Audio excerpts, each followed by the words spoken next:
Tout raconte la gloire de Dieu. Mes enfants, paix et grâce soient à vous. Je suis Jésus, miséricorde infinie, fidèle à ma promesse, quand 2 ou plusieurs personnes seront réunies en mon nom, je serai avec elles.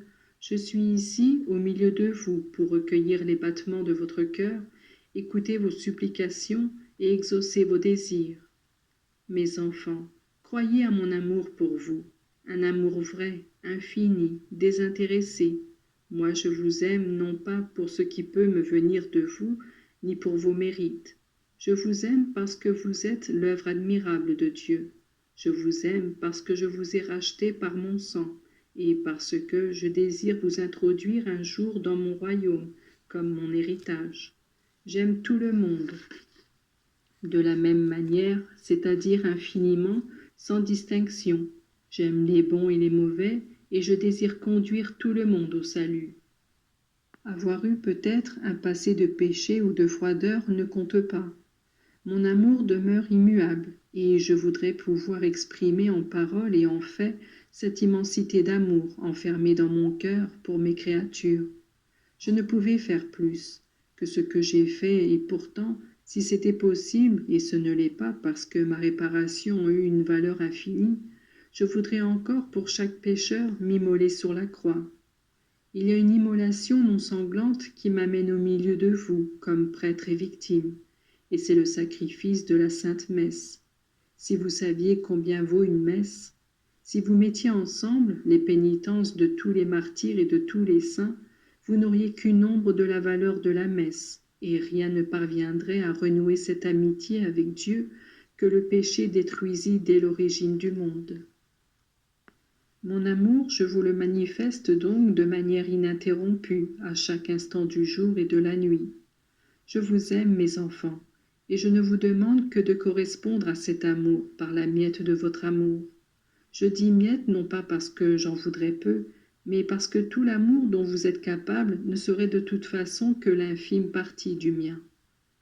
Je voudrais présenter chacun de vous au Père et dire « Père, quel qu'ait été son passé, pardonne-le, puisque ce Fils t'aime. » Pour éveiller votre amour, essayez de donner un regard à ce qui vous entoure.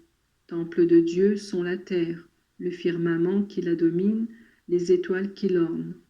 Considérez le soleil qui éclaire, réchauffe et féconde, les astres et les planètes, qui, avec ordre et régularité, suivent leur chemin dans une parfaite obéissance.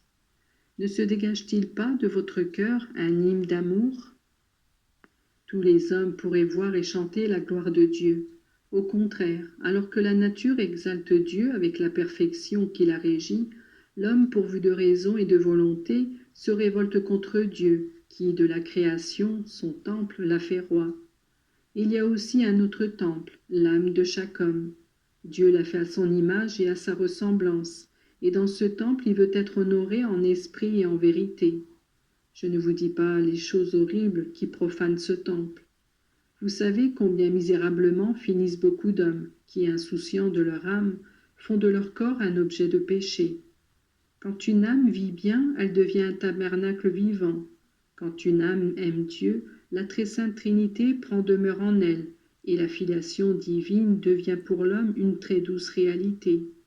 Tout devient divin en cette âme, et les œuvres, les paroles et les pensées me reflètent, moi, le Fils de Dieu fait homme. Quand par le péché on détruit l'amour, il se produit la destruction et la ruine, la plus complète. On rompt les liens les plus sacrés, et l'on perd ces droits que je vous ai donnés, et dont jouit toute âme en état de grâce. Il y a encore un autre temple que moi-même je voulus édifier, qui est fait de pierres vivantes, c'est mon Église, et ce sont les chrétiens qui la composent. Mes enfants, regardez avec l'œil de Dieu, et que de désolation vous verrez. Des nombreux chrétiens appelés à constituer mon Église, songez combien ne témoignent pas de moi, et au contraire font de mon temple ce que les marchands faisaient du temple de Jérusalem quand je vivais sur terre.